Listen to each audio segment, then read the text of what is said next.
Hey everybody, welcome back to another episode of Committed Critics, a pop culture podcast where we're not only committed to our opinions, but also each other.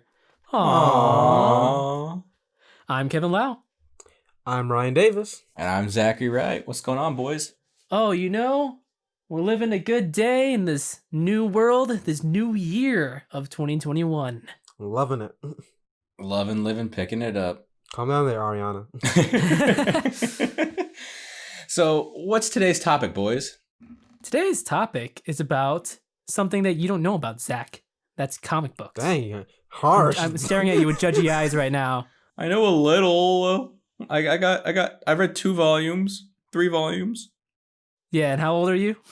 21. Hey. Soon to be 22. Yeah, couple If weeks. only you were with me when we were doing comic book runs. Those were the days, right, Ryan? Yes, I spent at least $300 on comic books alone. I would be so much broker. Yeah, those were the days. That's the reason why we were broke college students. I was so much broker. I went home with like $100 in my bank account. I came there with like a lot more. Oh my god. I mean, some of it was food, but a lot of it was comics. Fair enough. So speaking of comics, so I haven't really been reading comics since I've only read a couple. I've read the 3 volumes of Red Hood and the Outlaws. Outlaws, thank you. And the first 2 volumes of the Green Arrow, because I'm a big Green Arrow fan of the Rebirth series. But Kevin and Ryan have been reading comics their basically their entire lives. So, Kevin, how long have you been reading comics? So I've been reading comics since I was 14 years old, which is now 10 years, which is mind-boggling to think about. What a nerd! What was your first comic, Kevin? Oh, so my first comic was I read... Actually, so my notes, I wrote down that it's Batman the Long Halloween. That's the first like superhero comic I've read. Okay. The first actual comic I read was Bone by Jeff Smith, which is like 9 volumes published through Scholastic. But yeah, that was also, I read that when I was 14. So that was like my first comic book. And then I was like, oh, I want to read superhero comics now. So I picked up Batman the Long Halloween. And it's like, oh, this is really cool. And then as it went on, time went on, I eventually stumbled across a comic book shop, and I started picking up Avengers vs. X-Men, which the first issue just came out the day I went in. Oh. And it was like, oh, this is really cool, like really interesting. And that was probably the last good summer Marvel event. I think Ryan can agree. Yeah, I read that. I mean, hey, Cyclops killed somebody. Ryan, when did you start reading comics? So I had a weird period because I can't remember the exact age.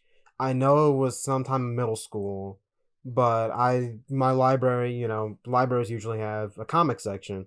So sometimes I would go down and I would just find some of the different comics that caught my eye. So I know comics had like kind of storylines, but young me didn't realize this, and 2 didn't care.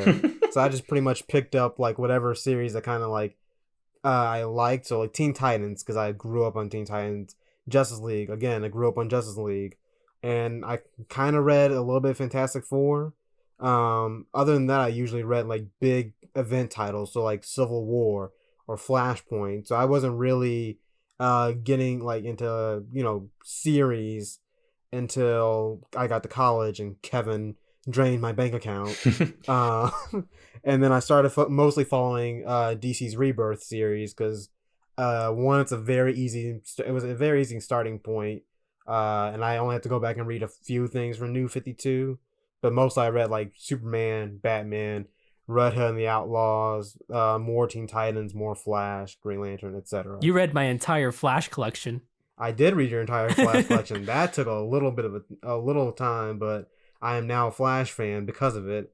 And I also spent $200 on the Runaways series. You did. I'm not proud of that. Hey man, it's an investment. Soon they'll go out of print and you can sell them for millions. It was an investment until the series went downhill, because it does, and then they made a TV show, which Kevin hated. Yeah, it's an awful show. Don't watch it. So, Ryan, can you remember your first specific comic? Like how Kevin said, like Avengers vs. X-Men, or is it just kind of... I think the first specific comic I read was the 2003 incarnation of Young Justice. Okay. That's when it first kind of started, and they had Robin, Superboy, and Impulse and team up, and then they had a few other characters come in like Wonder Girl and Secret, and but that was probably the first thing I watched, which is also probably why I like the series so much. So did you guys get into comics through like different mediums? So like I know Ryan, you watched like Teen Titans and Young Justice when you were younger.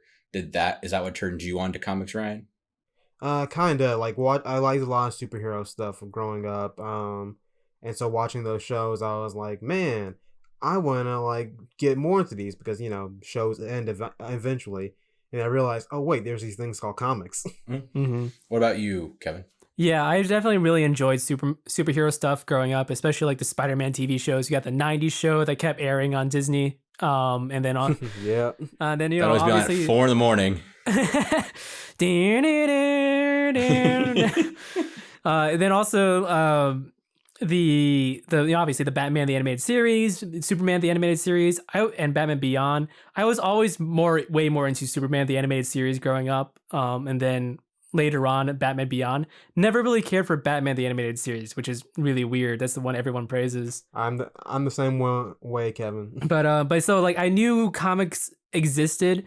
I like there was one time I got like a Superman comic from a dollar store that's like, I mean, it was just like some random issue. So I read it. I'm like, I had no idea what was going on. I was like 10 years old. And then like, there was like one for like the Batman, the animated series tie-in comic. And also just like, I don't know what's going on. So it's just like, I knew about comics. I just wasn't really into them until, 14 years old. And I started reading Bone from the library. And it's like, oh, like this comic is like something I can like dive into and make sense. It's a really fantastic epic fantasy. Highly recommend. And then later, like I started like checking out volumes of comics here and there. One of them, which I'll talk about later, is Ultimate Spider-Man. That was the first like series. I was like, I'm gonna read every volume of this. And but then like when I started, and then I ran, like I said, I stumbled across a comic shop the day Avengers vs. X-Men came out. And then that's the first series I followed by issue. And then it's just kind of been a downward spiral from there. I'm just going to the comic shop, spending my money, reading Spider-Man. It's great.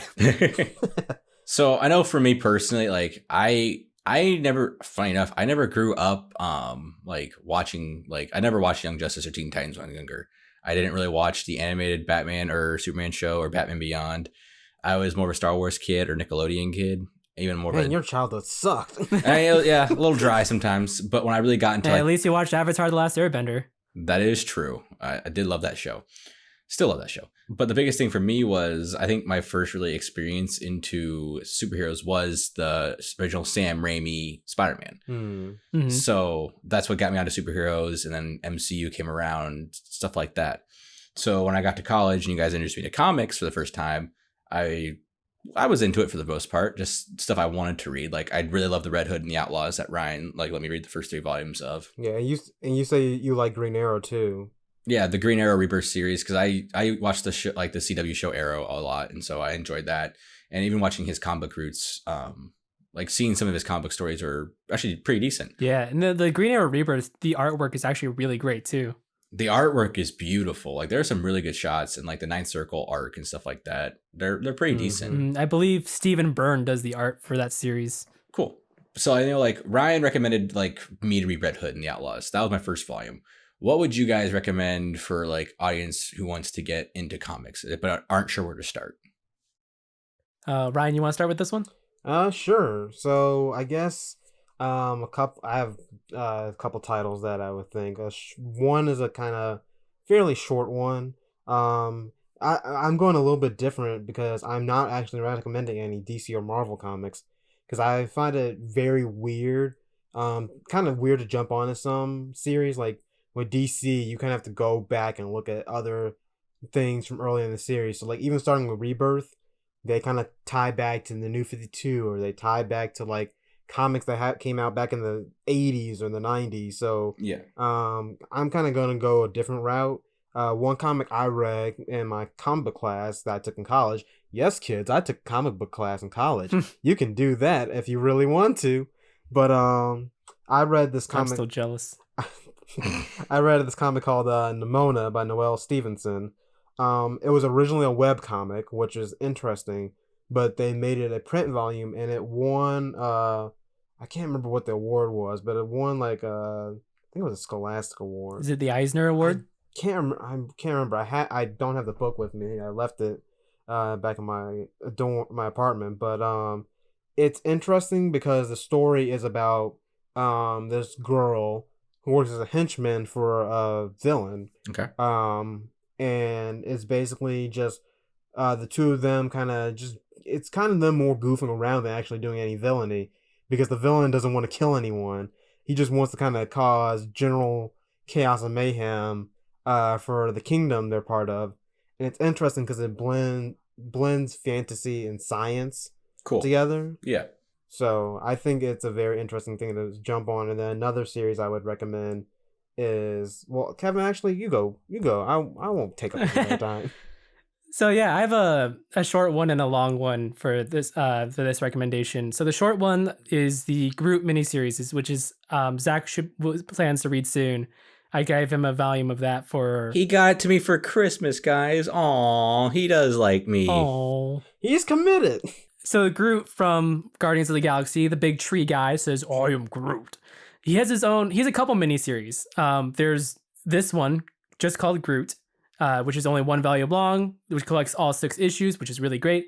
There's another one called I Am Groot, has a little baby him on their cover. That one's not very good. I recommend skipping that one.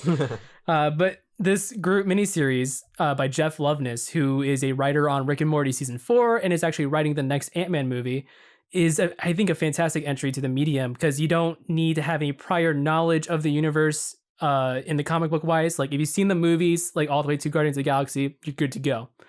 It's a very touching story about Groot and Rocket trying to get to Earth to visit one of Groot's old friends, but then Rocket the raccoon gets kidnapped along the way, so Groot has to gather up an army to save Rocket, and along the way learn a little bit of lessons about friendship and community and being there for your fellow person. Aww.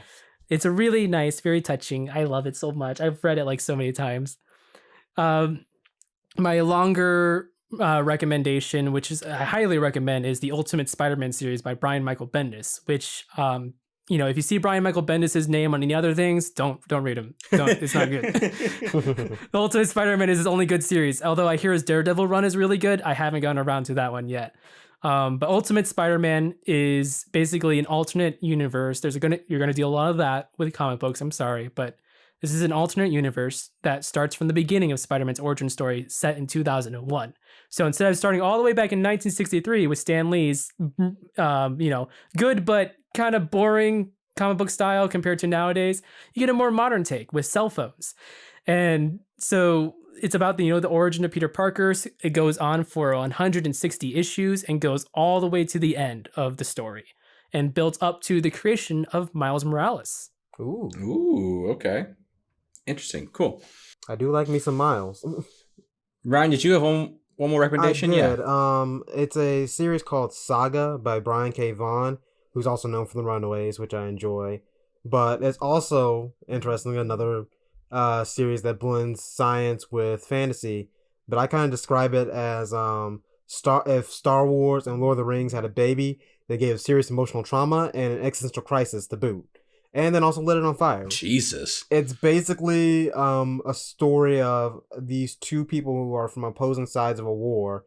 One whose people are more magic based, and the others who are more science based. And they end up falling in love and having a child. And it's basically them trying to escape from this war that's basically ravaging the entire galaxy. And along the way, they meet different enemies, different allies.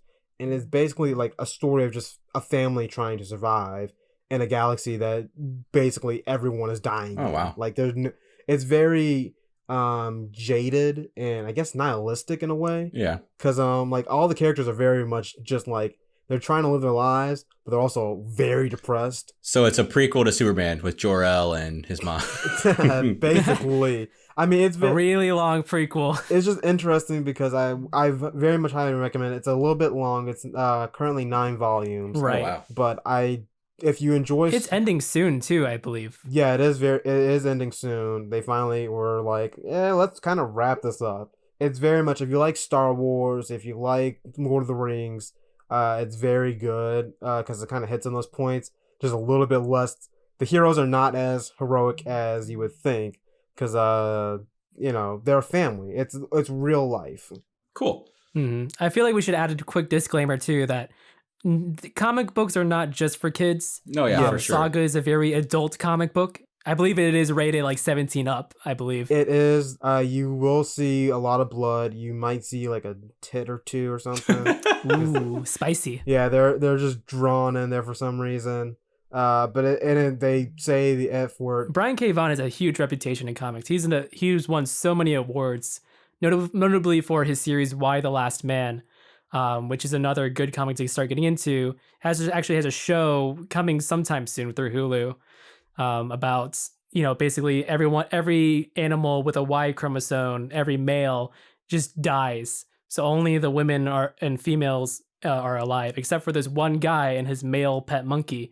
And it's about this one guy trying to find his girlfriend on the other side of the country. So I haven't read the series yet. I hear a lot of great things. It's coming up very soon on my queue, but that's a one that a lot of people recommend. It's a nice, solid stand on its own. You can just start from issue 1. Go on down. So on that note, let's have a quick break and we'll come right back with more comic book goodness.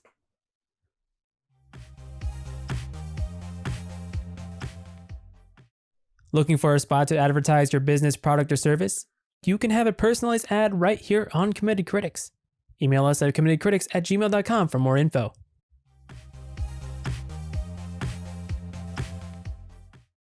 And we're back from our break to talk about comic books a little bit more. Man, I love talking about comic books. How about you, Ryan? I do love talking about comic books. I love it. I spent a lot of money on it. You guys spent a lot of money on comic books. We do. Before we went to the break, we were talking about recommendations. Do you guys have any other recommendations that aren't necessary? I know, Ryan, you already gave a couple that weren't DC or Marvel, but do you guys have any other recommendations that are more indie or more specific to... Because I know, like, my first headfirst dive into something that's quote indie was like the Green Hornet movie, and I didn't understand anything going on in that. Understandable. Fun fact: I've been watching that series, so yeah. So like the Green Hornet movie, I think with was it Jonah Hill or Seth Rogen? I don't know who it was. It was Seth Rogen. It was Seth Rogen, and I can't remember who played Kato. I can't. I don't remember either. But anyway, it's a very mid movie. Yeah, not the greatest. But yeah, do you guys have any indie recommendations or anything that's more like not DC or Marvel? Kevin, I'll let you start off this one. Okay, so I have another one, a short one and a long one. The short one is from DC, but it's from their publishing line DC Vertigo, which is its own thing. It's not like part of a universe or anything. It is just more mature comics. They're usually indie, standalone stories, and they're just, published by DC to get more recognition. And my suggestion for the short one is Imaginary Fiends by Tim Seeley. It's only 1 volume, 6 issues long.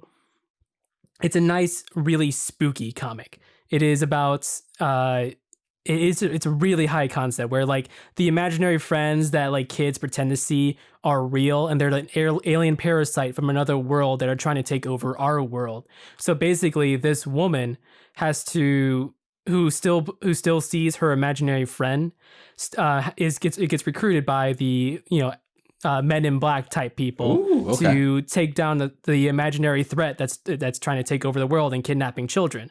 It's a very, very nice, I wish this series went on longer. Like I do remember you recommended it to me. The author Tim Seeley talked about making a continuous series. But everything's still tied up. You get all the answers you want, but man, it leaves you like, man, I want more of this. I wish this was like a procedural, taking down imaginary monsters, and the artwork is so cool. It's really awesome. And then another one, a longer one, I want to recommend is also by Tim Seeley, and this is called Revival, which is an independent comic published through Image Comics. It's about 47 issues long. It's collected in 4 hardcover volumes. And it's about a small rural town where one day the dead comes back to life. and they're just, try to go back to work in society, blend into society. And then the main character, a cop named Dana Cypress, discovers that her sister is one of the revived and has to try to figure out who killed her sister before the nights when everyone came back to life. Oh, fascinating. So a little question about that. The revives they're not like zombies. They're like they're just regular people, except they are basically, they have Wolverine auto heal. Okay, cool. So it's pretty, like, once again, it's also another mature comic. It's very bloody, very good. Honestly, anything by Tim Seeley is good. Cool. Ryan, what do you got? All right, so mine's is interesting. I have kind of a short one and then a long one as well. Mine's are kind of interesting because they're a little bit throwbacks to your childhood if you want to get a little bit weird. But the first one I got to recommend is Scooby Apocalypse by Keith Giffen and J.M. DeMatteis. I cannot pronounce his last name. But it's basically what if in Scooby-Doo all the monsters were real. Not like how they were in the movies, like Scooby-Doo, the live-action Scooby-Doo movies. Scooby-Doo 2, Monsters Unleashed. Yes, not like that where they're rubber suits that come to life. Spoiler. But more like it's there's a pathogen that's released around the world that turn people into actual like monsters. And so basically it's a little bit darker version of Scooby-Doo. You see them use guns. They're basically blowing the monsters up. The Mr. Machine is basically a tank. Yeah, and I mean it's interesting because like Scooby-Doo, he's a genetic mutation that that was made in a lab. Velma is a scientist that is trying to figure out how to stop this apocalypse. Fred and Daphne are TV crew that are kind of going with her and also trying to survive. And Shaggy's just there. Shaggy's just he's like clearly. This is an adult version because Shaggy is like just tatted completely up and clearly is like smokes weed on a daily basis and everything. It's so much more. It's so fun because they do kind of try to hit that nostalgia point.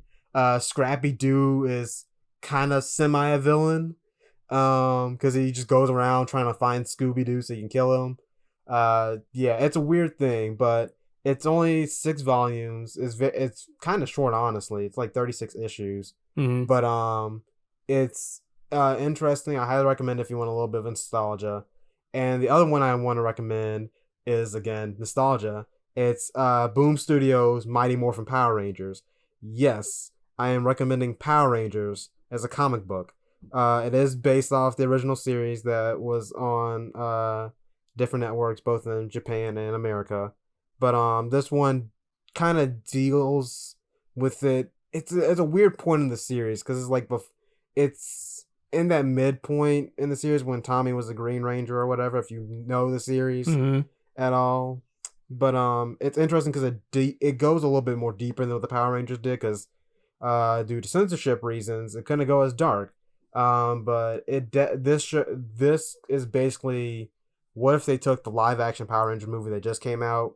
And then the old series, and they kind of mix it together. I will say this is probably one of the best multiverse events, better than the Crisis on Infinite Earths. Well, like they also do like Power Rangers and Justice League and Power Rangers and Ninja Turtles. Yeah, right? they cross over with other popular heroes. Those are a bit more cheesier. Okay. Than the actual Boom Studios comic, than the actual comic by Kyle Higgins. Because this one, I mean, it just deals with different things. They go to other dimensions and fight evil versions of themselves. The monsters are a little bit more threatening. They actually deal with heartbreak and death and like serious issues, and it's pretty interesting to see because it's a little bit more fleshed out than what you got from the original series. So highly recommend both of those. I haven't read it yet, but I know Kyle Higgins' other work. He did Nightwing for New 52, only for the first 3 volumes. But man, that's such a good first 3 volumes. Like he was like the problem with DC stuff, which is why we don't recommend a lot of DC stuff, is that it depends a lot of prior knowledge. There's not a really good jumping on point because sometimes you may start with a good volume, like okay, I understand what's going on. Suddenly you're thrust into like a big event that crosses multiple series, and it gets really hard to follow along with that. Yeah, with Nightwing with Kyle Higgins, like he was thrown into like the death of the family arc in New 52, but I feel like he did a really great job with it because he also tied in the Court of Owls really well, and it's all planted very early on in the first volume. So he's like, I still have yet to read his other work, but his Nightwing run really good. The one thing I want to point out, if you are kind of like a pseudo first timer, I guess like myself, like if you know like who Jason Todd is or like certain comic book characters, like have some prior knowledge of superheroes, like if you just dive into like the Rebirth, for example, like I did for like Red Hood and the Outlaws, like it was easy for me to understand. I slowly was able to figure out who like Bizarro is and Artemis, stuff like that. So maybe just plunging into the deep end also can work if you have some prior knowledge. Just a forethought. I will say, Zach, saying on diving into Rebirth, I say either dive into Rebirth or dive into the New 52 when it comes to DC Comics, because they're both, New 52 came a little bit before. Right, yeah. But Rebirth is much more easier to understand because it doesn't, I feel like with it doesn't reinvent the it's characters. better to, yeah, I feel like with Rebirth, the writing and atmosphere is a bit better, whereas New 52, like it has a lot of important plot points, but it's easier to jump into. Like Batman New 52 is great, Action Comics New 52 is great, Flash New 52 is my favorite. Justice League New 52 is also pretty good. Green Lantern New 52, surprisingly not a good starting point. It built on a lot of prior series. And I will also say do not start with Teen Titans New 52 because I unfortunately bought all the volumes for that. And they suck. Yeah. So speaking of stuff that like isn't that great, what would you not recommend to someone who is not too keen? Like, would you guys not recommend me read something or any like beginner off the bat? Thoughts? So Ryan and I try to pick popular comics that like you would hear about, but we just don't recommend reading them first if you're new to comics because for multiple reasons. Mine is like a more commercialized take with the Marvel series Superior Spider-Man, where Dr. Octopus, Spider-Man's villain, takes control of Spider-Man's body, and then Peter Parker, who's still within the mind of Dr. Octopus, must try and find a way to get his body back. It is one of my favorite stories of all time. I love Spider-Man comics. They're, my bread and butter. But this is not a good series to jump into without reading prior material of Spider-Man, because you just don't get the dramatic tension going on. You don't feel the weight of the decisions that Doc Ock makes and how that changes not only how Peter Parker is seen for the rest of the world, but how that changes his life as well. I think the best way to start Amazing Spider-Man is in issue 648, which is called Big Time, in terms of volumes, and that's where I feel like you can really start getting the feeling of what's at stake and really feel the characters' arcs as they progress on. It's all written by one guy, Dan Slott, and with occasional guest writer here and there. So it's a nice cohesive story. But yeah, it's just issue 648 is probably the best place to start for Amazing Spider-Man. I guess you could say there's some issues with it. Oh, yeah. Ryan, what do you got? So what I got is kind of like interesting because I actually read these in my comic book class as well. But the benefit of that is that I had someone to guide me through it because one, I had just started reading comics with Kevin, and two, my teacher helped me understand these. But Watchmen and The Dark Knight Returns, they're two of the most talked about comics out there, especially like Central, because I know the Watchmen TV series just came out, which everyone loved, and they also had the Watchmen movie. The Dark Knight Returns has been kind of hinted at in several different Batman stories. I know Batman versus Superman kind of touched on the Dark Knight Returns a little bit with how their Batman was styled, and I know a lot of different animated series have touched on it, but these two are very hard to get into because they're both critiques on comics in themselves. So it's kind of hard to start off with these when you have not read any other comic because, frankly, they're very slow. They're very slow to get into, and if you have not read a comic before, Watchmen itself is very dense. Yes, it's very dense. Like they're both. It's interesting because they're both dealing with jaded superheroes who are kind of like in semi-retirement, and so you're not gonna get like pow bam or like definitive villain to face off against. It's more of these characters kind of rising out of their own like in like self like just Mhm. self-imposed Like they are their exile. own worst enemy kind of Yeah. deal. And so it's like it's that. So you like if you know Batman, they'll be like they'll have some of Batman's history. They'll have Two-Face show up. They'll have the Joker show up. They'll have Superman show up. But it's not the same Batman that you're used to with the same Robin and him just being a hero. He's a jaded Batman who's literally just out here beating the tar out of criminals as an old man. And Watchmen is just like these superheroes who are kind of like they they're superheroes because they are in costumes, but they're pretty much like they don't have the same morals that you would see in traditional superheroes because they kill, like they kill everyone. So it's funny because those are two authors that are very contrasting ideologies when they wrote those comics, from what I've like researched and heard. Mm-hmm. Yeah, Alan Moore and Frank Miller. Yeah, they're very different. Like almost like left and right. Like that's how like stark contrast they are. They're very extreme too, which is really odd. Like whenever they show up in an interview or something, they have some really extreme take on superhero media. I'm like, dude, just calm down. Like I get it, just calm down. All right, so we're cutting it close on time, so let's do a little bit of a lightning round real quick. Sound good? Yes. Mm-hmm. All right, Kevin, what are you reading right now? Go. I'm reading Invincible by Robert Kirkman, and I do recommend reading this for your first time as well. It's a nice superhero comic, 147 issues, has a clear beginning and end, no tie-ins, so you can just get the full story right there. Has a show on Amazon Prime coming out sometime this year. Cool. Ryan, what are you reading? I'm also reading Invincible, but I'm also reading The Boys. If you haven't watched the series on Amazon, I highly recommend it. The comic is much more darker. If you think the show is if you think the show is dark, this comic is just it's bloody hell. But I highly recommend it. It very much parodies a lot of superheroes, not just the Justice League like the series does, but like the X-Men, Avengers, etc. Very good series.